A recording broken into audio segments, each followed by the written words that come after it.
Привет-привет! Меня зовут Людмила и с вами Таро в потоке. Наш сегодняшний разбор называется так. Его мысли о вас за последние 48 часов.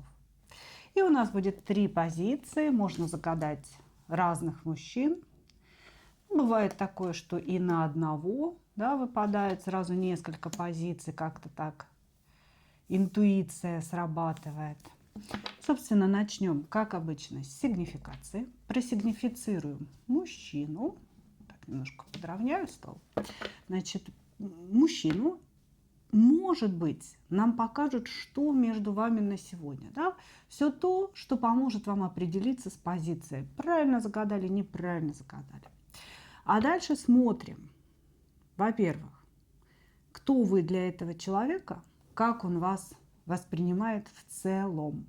И, конечно же, его мысли о вас за последние 48 часов.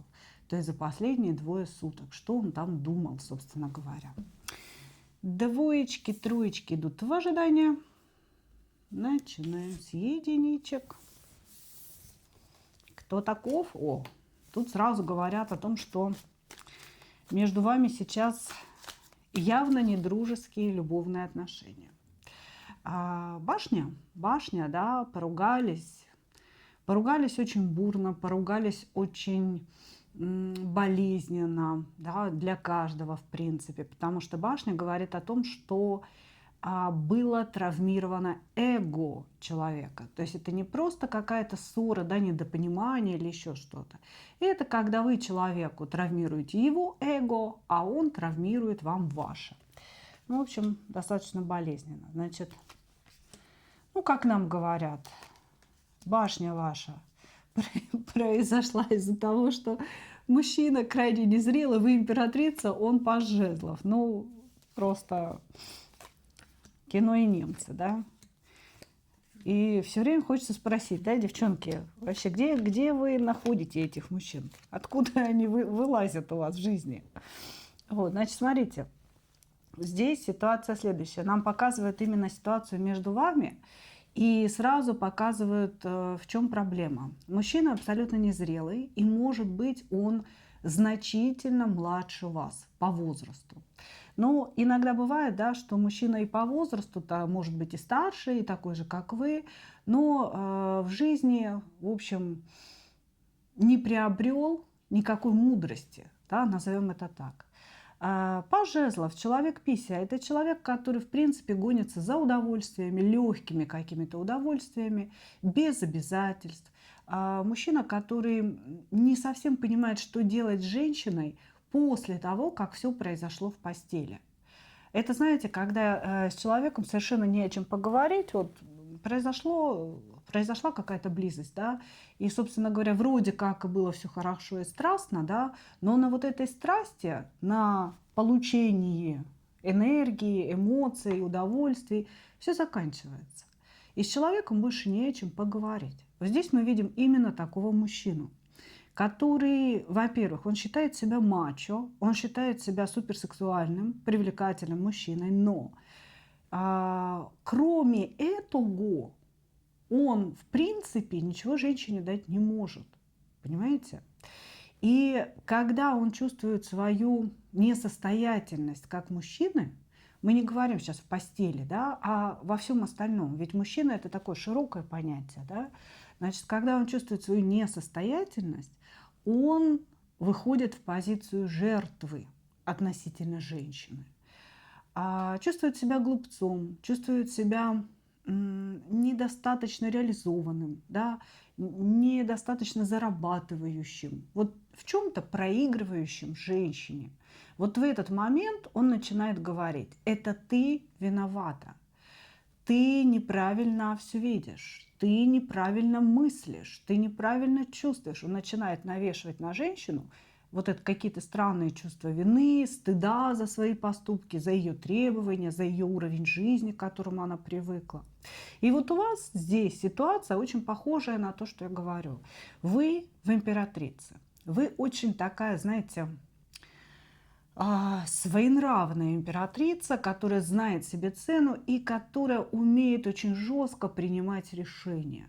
Если вы говорите «нет», это «нет», а не «может быть». Если вы говорите, что вы больше не будете общаться, вы ставите точку так точку. То есть это никакая не запятая. Вы очень справедливый человек, потому что на вас идет здесь и справедливость, и девятка кубков, да, то есть вы справедливый человек. Почему? Потому что в этой жизни вы прошли очень много неприятностей, падений, проблем, из которых вы вышли с высоко поднятой головой. Ну и, собственно, и чего бы вам себя не уважать, да? Вот. А здесь нам говорят больше о вас, о том, что вы женщина, которая достигла мудрости, достигла своей ресурсности исключительно своим трудом, умом и трудолюбием. Да? Вот, значит, а он человек, который привык бегать по верхам, искать какие-то удовольствия от жизни, да, и при этом пыжиться и накидывать на себя пуху. Это павлин, который любит хвастаться, который любит выставлять себя на показ.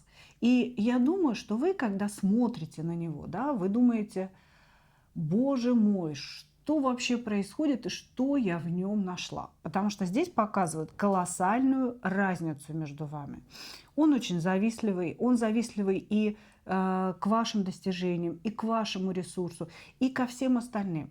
Он завидует людям, которые имеют что-то большее, чем он.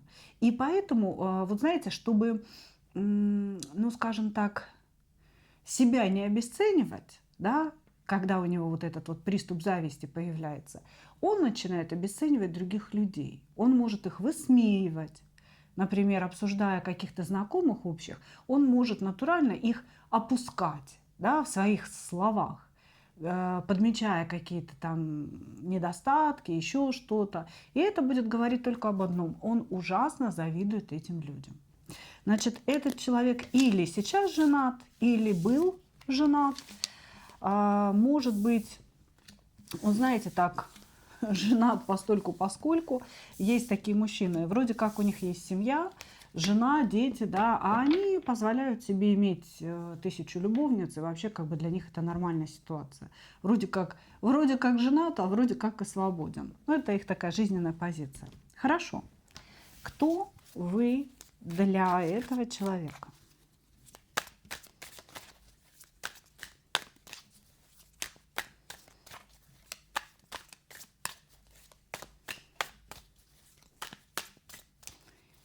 Кто вы для него?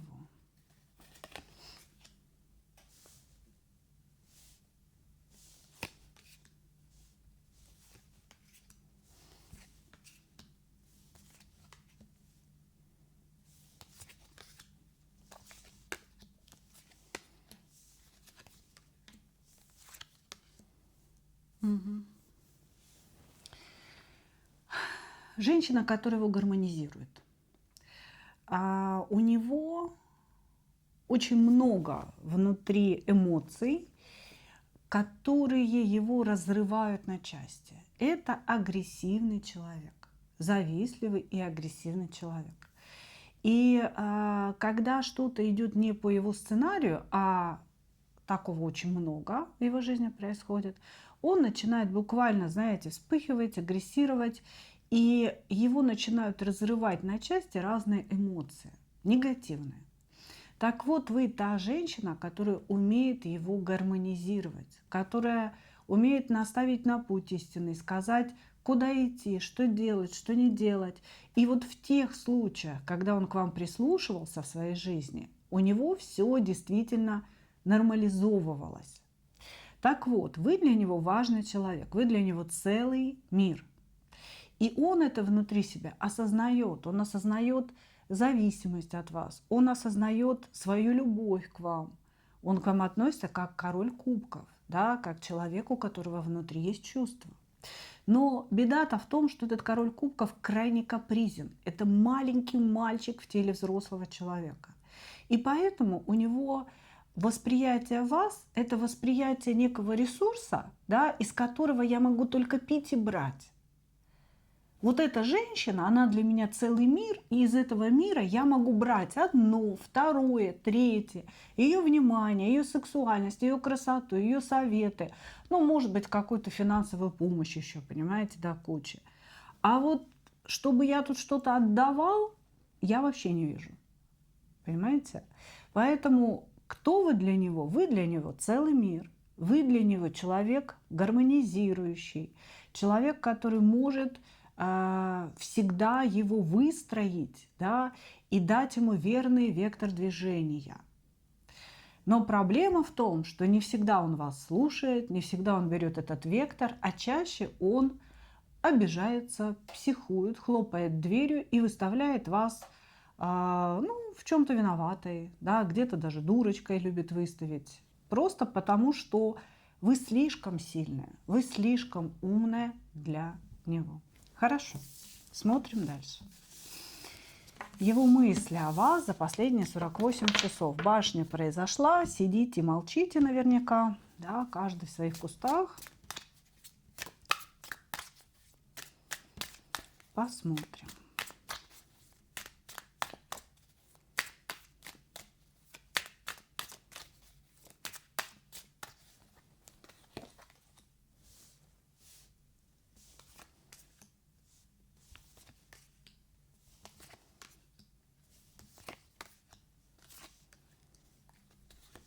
Угу. Тут следил за вами последние 48 часов. Откуда-то... О, кстати, две карты. Откуда-то из-за кустиков подслеживал. Значит, последние 48 часов. Этот человек сидел в интернете и искал о вас какую-то информацию. Значит, этот человек, у вас наверняка с ним были какие-то переписки, потому что он перечитывал ваши диалоги, в очередной раз пытаясь понять, где он был неправ. Ну, потому что ввиду его такого, знаете, ну, я бы сказала, не очень большой глубины, да, такой не очень большой глубины и мудрости, он считает себя всегда правым. И поэтому он, перечитывая какие-то ваши сообщения, думал, ну вот где я не прав, да, ну вот где, ну сфига ли вообще эта башня произошла, чего вот мы опять разругались, да, ну и типа даже расстались. Вот. О чем он думал? Он думал о том, что вы отвернуты от него, о том, что он несчастлив сейчас, что он не чувствует себя сильным, он не чувствует себя важным, он не чувствует себя вот каким-то, знаете, защищенным, потому что его опора сейчас отошла в сторону. Он пока не верит в то, что вы исчезли навсегда. Ну, к примеру, да, если вы собирались навсегда исчезнуть.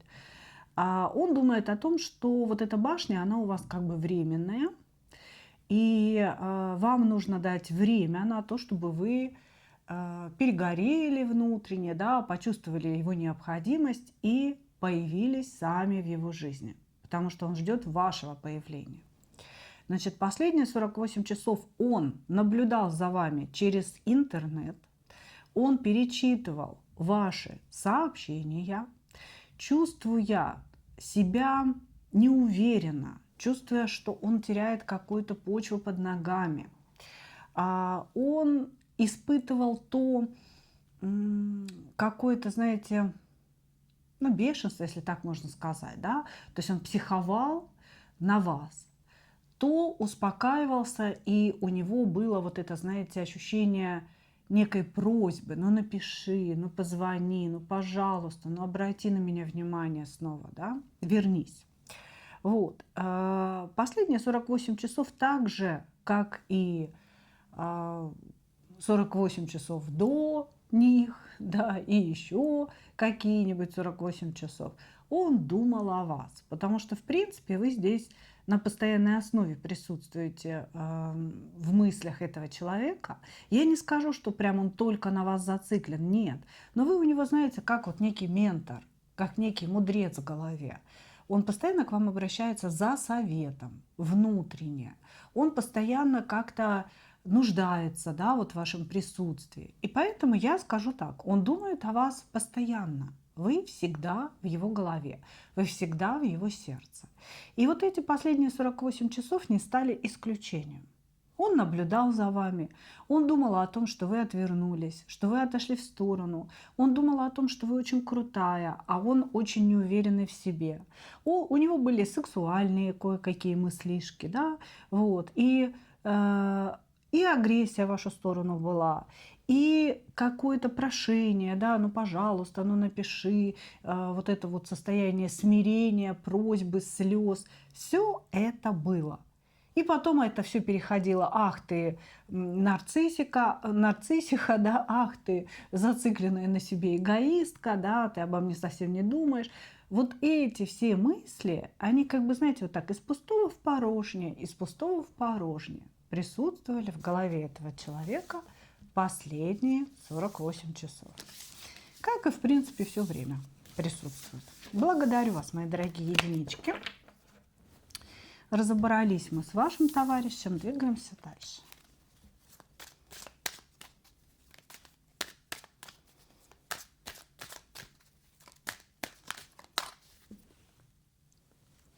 Двоечки. Угу. К нам пришел человек, который очень-очень медлительный, очень долго думает, очень долго принимает какие-либо решения. Он может вам написать сообщение: давай встретимся, да? Ну, это выглядит так: давай встретимся когда-нибудь, где-нибудь, да, без всякой определенности. И после этого предложения он может пропасть на полгода. Это вот как раз и его стилистики.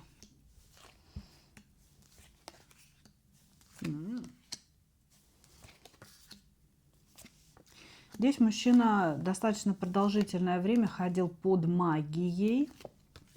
Причем это какая-то интересная такая магия.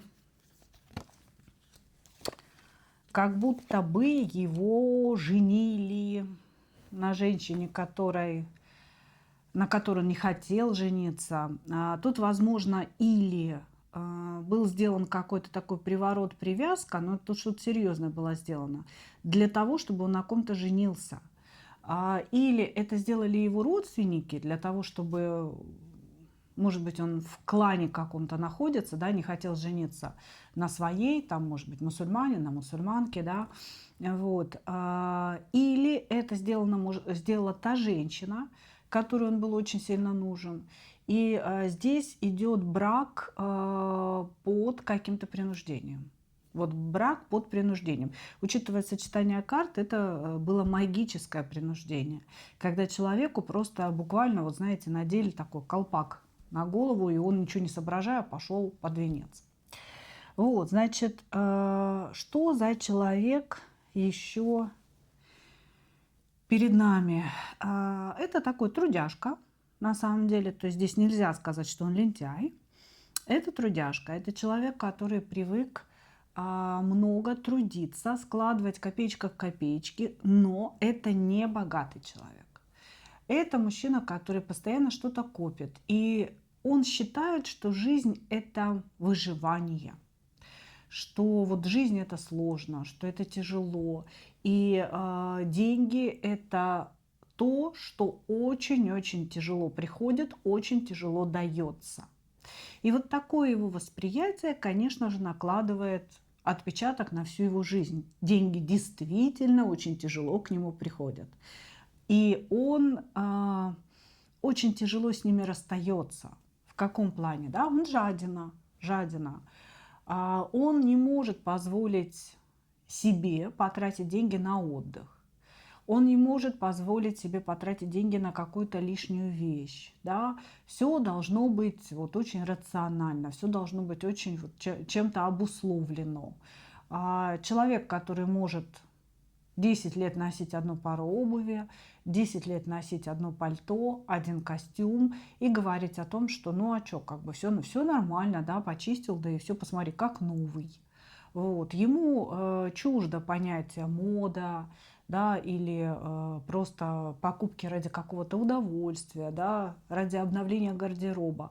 Он считает это все лишним. И соответственно, женщина, которая находится с ним в отношениях, она тоже это будет чувствовать. Он точно так же будет говорить: ты что, у тебя прекрасные кожаные сапоги. Их достаточно просто отнести в сапожную мастерскую и перетянуть. Или там каблук как-то подбить. И еще 10 лет проносишь. Зачем тебе что-то новое? Вот, то есть здесь человек скупой, человек жадный, но обусловлена эта жадность не каким-то, знаете, вот таким, ну там, духовным извращением, да, еще чем-то, пресыщенностью, а наоборот, вот этой недостачей, тем, что всю жизнь он борется за каждую копейку. И действительно для него это каждая копейка, вот прям, знаете, как рубль золотой перед глазами постоянно. Вот. Смотрим далее. Смотрим далее.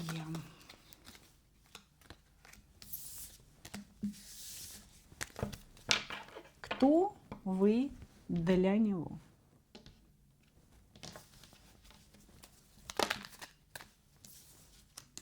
Мгм.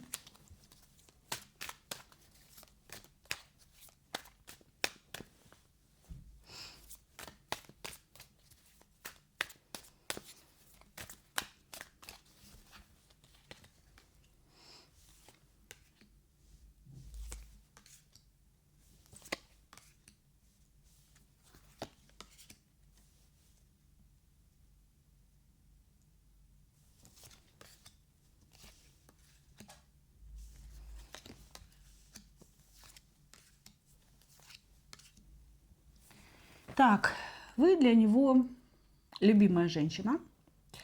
Он говорит о том, что вы пара, кубковая королева, кубковый король. Любимая женщина, для которой он очень сильно старался, но она почему-то не оценила все его старания, как он говорит. Тут тоже башня, как и в первой позиции, что и это говорит нам о том, что вы, скорее всего, не вместе, вы, скорее всего, в ссоре находитесь. Может быть, какое-то общение между вами сохранено, но это, ну, не то общение, которое должно быть, да, то есть это не какая-то такая близость любовная, это скорее даже разговоры какие-то сквозь зубы, да, ну что, как у тебя дела, ты там жив еще, да, да, жив, ну что-то в этом роде. Но тем не менее, кто вы для него? Любимая женщина, она моя пара, и она человек, которого я вижу, ну вот себе как-то для жизни, для эмоций, для любви. Человек, к которому я готов двигаться, но в то же время я хочу ей управлять. То есть здесь мужчина, который видит вас как своего партнера по жизни, но управляемого партнера. То есть он хочет вами манипулировать, он хочет владеть вашими мыслями, вашими действиями, вашим телом, вашим разумом, вашей душой. И чтобы вы полностью от него зависели и его как будто бы слушались. Понимаете, слушались. Вот. Также он считает, что в ваши отношения он вложил вот вообще все, что мог. Всю свою любовь, все свои какие-то эмоции. Ну, тут именно про эмоции, не про деньги. Все, вот все, что я чувствую вообще в жизни, да, все, что я могу почувствовать в жизни, я отдал этой женщине. Но она этого всего не видит. Ей нужно что-то другое, говорит он. Тут, понимаете, возможно, ситуация следующая. Он вам говорит о любви, он вам говорит о каких-то эмоциях, а вы ему говорите: докажи, что для тебя любовь, дружочек. Что такое любовь? Да, любовь, может быть, любовь для вас – это забота о вас, это какие-то вложения в вас, да, это совместное планирование, может быть, отдыха или путешествия какого-то, да, а он только говорит. То есть он никакого акцента на деньги, на вложения со своей стороны, на дальнейшее какое-то будущее, на его построение. Он этого всего не делает, а лишь говорит слово «люблю», «люблю», «люблю», «люблю». Ну и чё? Говорите вы. Вот смотрите, здесь разное совершенно восприятие понятия любовь. Для него любовь – это кубковая бла-бла-бла-бла-бла. Кто такие кубковые короли? Это те, кто постоянно трындят. Это те, кто поют на укулелях красивые песни, высылают стихи и фотографии цветов. Понимаете? Вот. А жезловый король – это тот, кто цветы присылает с курьером или привозит сам.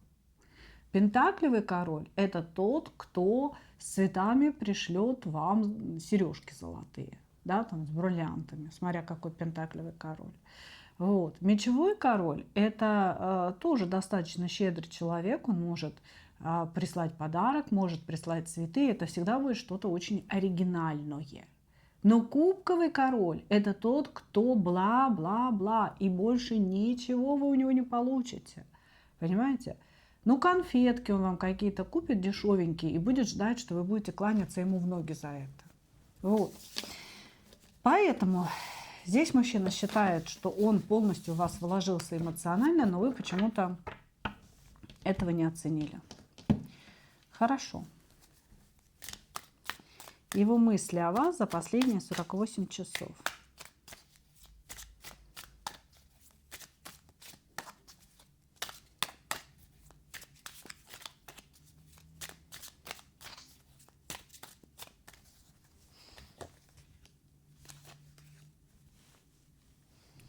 Его мысли о вас за последние 48 часов.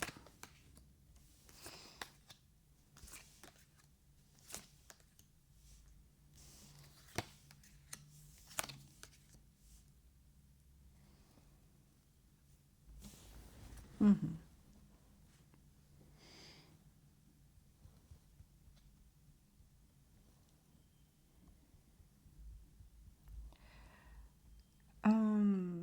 Как бы это обозначить?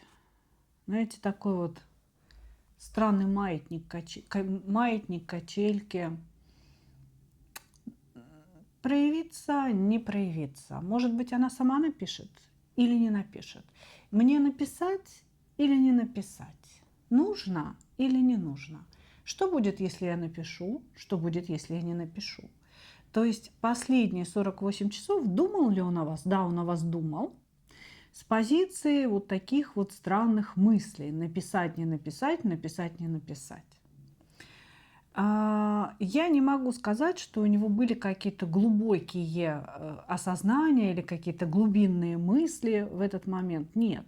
Он просто думал о том, что ваша башня уже как-то подзатянулась, и боялся, что она превратится полностью в ничто. То есть он обдумывал, что если он вам сейчас не напишет, не получится ли так, что вы уже полностью ушли куда-то, знаете, в новую жизнь, в новые отношения и так далее. Вот. Но в то же время он себя сдерживал от написания.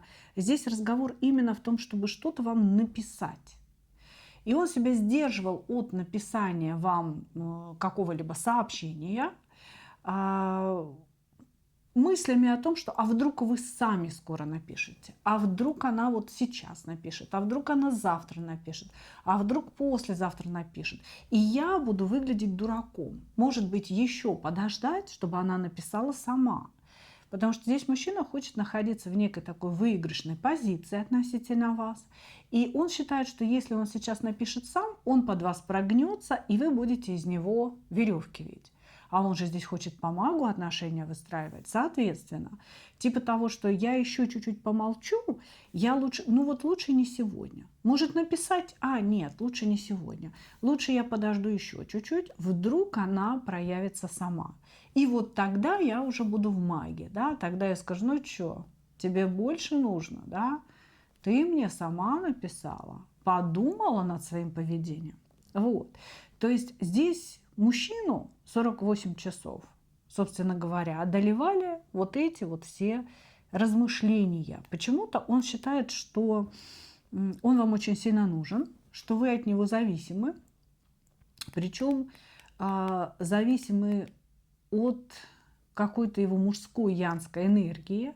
Для тех, у кого была близость, был секс, да, он прям буквально считает, что вы зависимы от этого секса с ним, что вот как-то вам очень нравится это все дело. Вот. И для тех, у кого не было секса, ну, может быть, была какая-то эротическая переписка. Здесь мужчина уверен, что вы на него как-то подсели, да, вот именно с этой сексуальной точки зрения. Вот, ну, об этом он, короче говоря, тоже размышлял, думал, что раз вы на него подсели с этой точки зрения, значит, вы сами должны написать. Ну, вот так вот, знаете, такое перетягивание каната внутреннее у него было последние 48 часов. Благодарю вас, двоечки. Двигаемся дальше.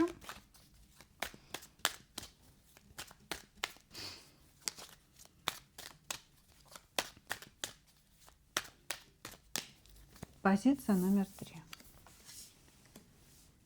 Позиция номер 3. Есть мужчина, который готов куда-то двинуться, ждет какой-то отмашки. Куда ты там готов двинуться-то? Угу. Любовную какую-то любовь собирается двигаться к своей императрице. Угу. Значит, мужчина говорит нам о чем? О том, что он стоит на каком-то коротком старте и собирается двинуться к своей женщине, к женщине, которую он для себя выбрал, ну, как спутницу жизни, как императрицу. Ощущение, что мужчина собирается жениться на ком-то и очень от этого счастлив, я бы сказала так. Ха-ха-ха-ха-ха. Да? Где же здесь вы? Здесь, ну, мы немножечко посмотрим дальше, да, потому что, конечно, когда мы смотрим в вашем канале, императрицей вполне можете быть и вы, да, то есть вы можете смотреть на человека, за которого вы собираетесь замуж, да, что он там думал последние 48 часов. Но мы немножечко это все уточним, потому что каких-то таких явных связующих нитей я пока не заметила. Короче говоря, мужчина в данный момент жизни собирается жениться, считает, что это лучший выбор его жизни, что это его любовь, это его шанс на зону комфорта, на десятку пентаклей, на счастье, на солнце, на любовь всей его жизни. Вообще у него очень хорошие карты сейчас и прям такой замечательный период в жизни, когда происходит что-то очень-очень хорошее и очень-очень важное. Сам по себе мужчина очень такой, знаете, стремительный, жезловый, привык зарабатывать самостоятельно, неважно, тяжело, не тяжело. Это как раз из тех мужчин, которые встанут ночью и пойдут разгружать вагоны ради своей любимой женщины. Он очень страстный, может быть молодой, да, такой вот жеребчик. Может быть, даже если человек уже в зрелом возрасте, да, у него вот эта энергия жизни, она никуда не делась. Она в нем клокочет, она в нем шкварчит, эта энергия. И он, конечно, еще хочет что-то достигать в этой жизни, чего-то добиваться в этой жизни. Вот, значит, что еще? Что еще? Человек, который умеет любить, человек, который умеет дарить, показывать свою любовь, показывать свою заботу. У него очень правильно выстроено понимание отношений, отношений как взаимных вложений двоих людей.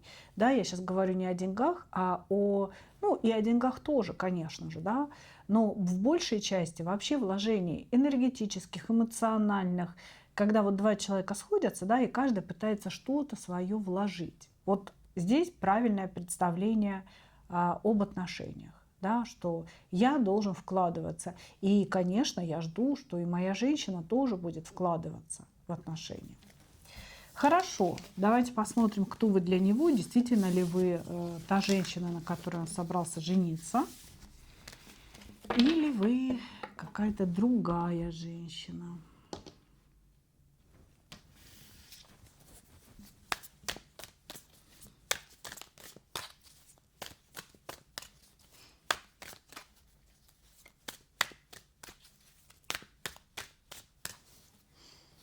Кто вы для него?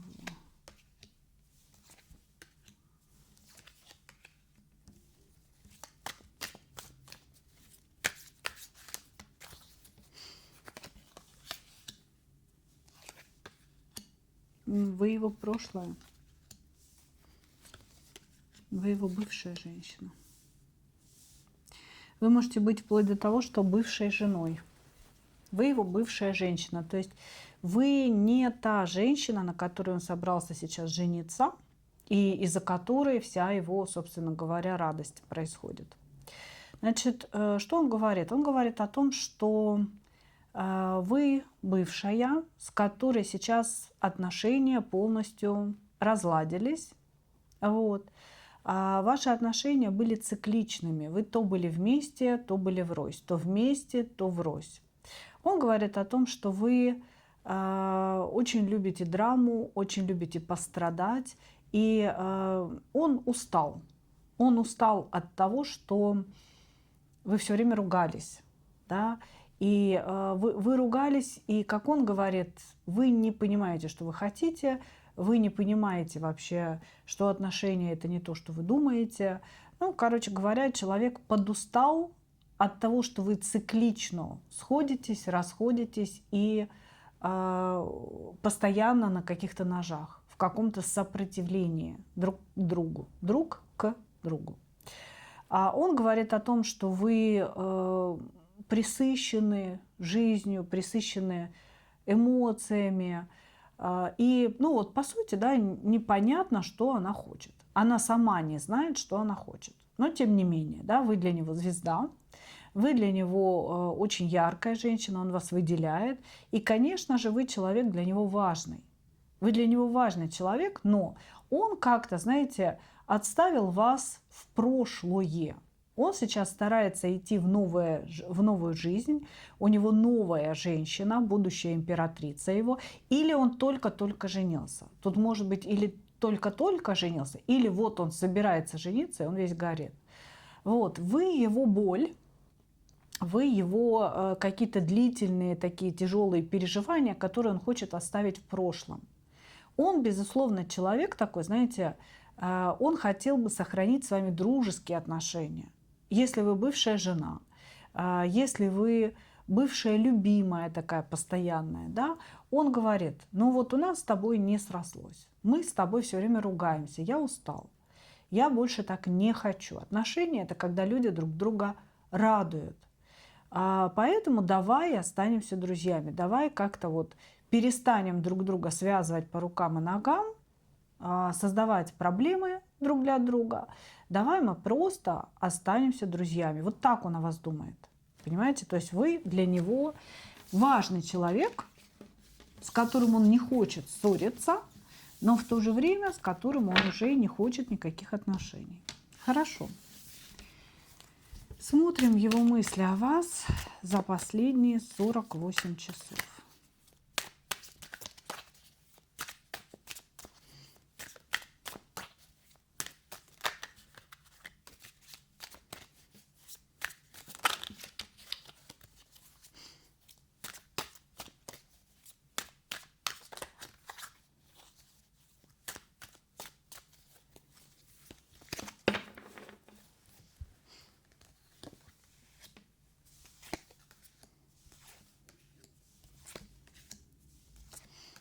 Мысли о вас за последние 48 часов. Ну, вообще вот эта карта говорит о том, что, конечно, он последние 48 часов вряд ли как-то о вас прям сильно думал. Такое ощущение, что здесь мужчина принял какое-то решение в своей жизни. Он думал о вас раньше, наверное, так можно сказать. Потому что сейчас он как бы переключился. За последние 48 часов, скорее всего, он о вас не думал. Он думал о своем будущем браке. Возможно, он встречался со своей будущей женщиной. Ну вот с этой другой женщиной здесь идет совсем другая энергия. Вот. Но в целом, да, то есть нам его мысли о вас показывают в целом. Вот что человек думает о вас вот в комплексе, скажем так. Так вот, в целом он думает о том, что вы эгоистичны, что вы думаете только о себе. Но в этом есть ваша прелесть какая-то, которая ему всегда нравилась. Он говорит, она эгоистична, она зациклена на своих потребностях, но меня всегда это привлекало, мне всегда это нравилось. Значит, но всему приходит конец, говорит он. И то, что мне раньше нравилось, через время стало меня раздражать и приносить мне какие-то внутренние такие недовольства. Да? Вот, поэтому, окей, она такая, какая она есть. Когда-то я ее очень сильно любил, когда-то у меня сносило от нее голову, действительно, и когда-то я без нее не мыслил своей жизни. Но сейчас все изменилось. Я встретил другую женщину, с которой мне по-настоящему хорошо. И поэтому я больше не хочу надрыва, я больше не хочу драмы, я больше не хочу выяснения отношений. Пусть каждый остается при своих позициях. Вы при своих позициях, в своей собственной жизни. Он говорит о том, что он желает вам счастья. Он говорит, я хотел бы увидеть ее по-настоящему счастливой. Может быть, я просто не тот человек, который ей нужен. Да? Может быть, это именно со мной у нас постоянно какие-то терки. А вот с кем-то другим она будет счастлива. О чем он думал? Он думал о том, что, несмотря на то, что когда-то его сердце вам полностью принадлежало, он испытывал к вам притяжение, любовь и вообще все такое, да, тем не менее, сейчас он понял, что настоящая любовь и настоящие отношения – это нечто совершенно другое. И больше таких отношений, как с вами, он не хочет. Поэтому он желает вам счастья, любви, очень хочет остаться с вами друзьями и уходит в новые отношения, в новую жизнь. Ну вот как-то так, девчонки. Как бы это ни было печально, на самом деле здесь мужчина порядочный. И у мужчины очень много такой, знаете, красивой, светлой мужской энергии. И он действительно очень искренне к вам относится как к другу, как к любимой женщине, да, которую он любил когда-то, которую он, конечно, не подведет, окажет ей помощь, если она обратится, но которую он больше любить не хочет. Понимаете, здесь очень такая честная позиция. Человек выбирает свой путь, но, к сожалению, без вас. Он измучен. Может быть, и вы измучены этими отношениями. Может быть, и вам нужен кто-то совершенно другой. Ну вот так. Благодарю вас, мои дорогие. Вот такой у нас сегодня получился разбор. И я, как обычно, хочу пожелать вам только одного. Встретить свою настоящую любовь и не потерять в ней себя. Ну а мы увидимся с вами в следующих видео. Пока-пока.